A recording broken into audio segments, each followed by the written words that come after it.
On file pour la suite du programme en Italie, rejoindre là-bas notre ami et néanmoins correspondant Alban Micosi. Bonjour Alban, pour notre rubrique Sans frontières. Oui, parce qu'on l'a vu la semaine dernière, Fiat et Renault ont mis fin à ce projet dont tout le monde parlait, projet de fusion, dans une entreprise qui serait devenue numéro 3 mondiale de l'automobile. Négociations donc rompues, mais pas forcément pour toujours.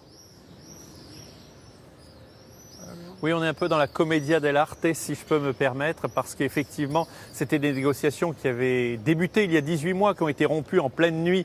Vous vous en souvenez, selon le communiqué officiel, Fiat reproche au gouvernement français des changements de direction, d'être trop imposant pour le moment en tout cas.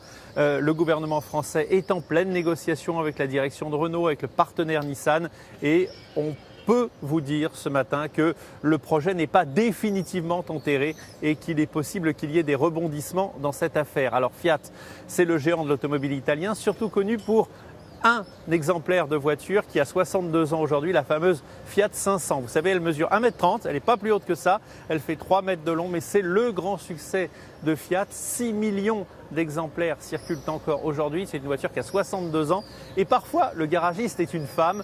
Je vous propose de voir ce reportage fait par Lorenzo Consolacion, Salomé Raoult et Florence Crimon. Des Fiat 500, on peut en croiser tous les jours.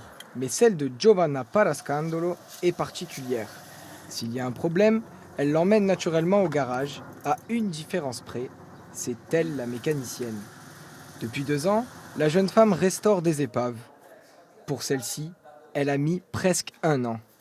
Quand j'ai eu mon diplôme, je me suis dit, bon, ça c'est ma passion, mais je ne sais pas comment la transformer en vrai métier, parce que je ne suis pas une professionnelle, je n'ai pas fait d'école spécialisée.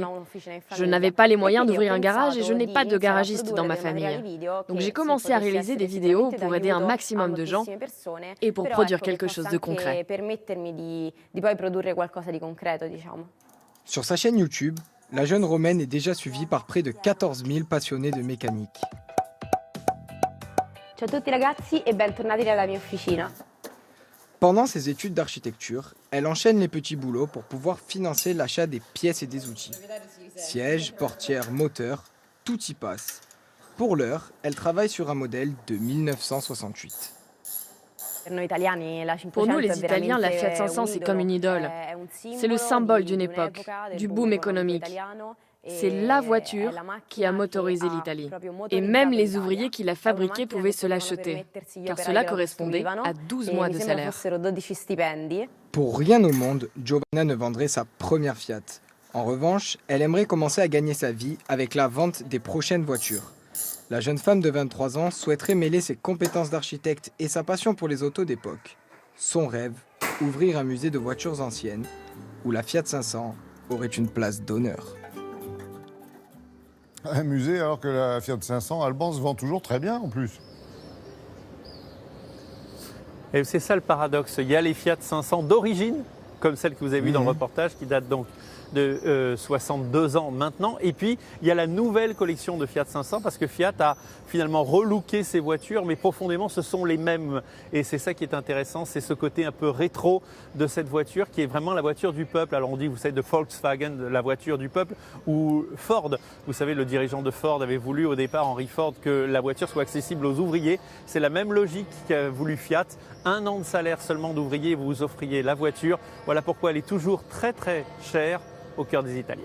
Merci beaucoup Alban et passez une belle journée sous le soleil de Rome.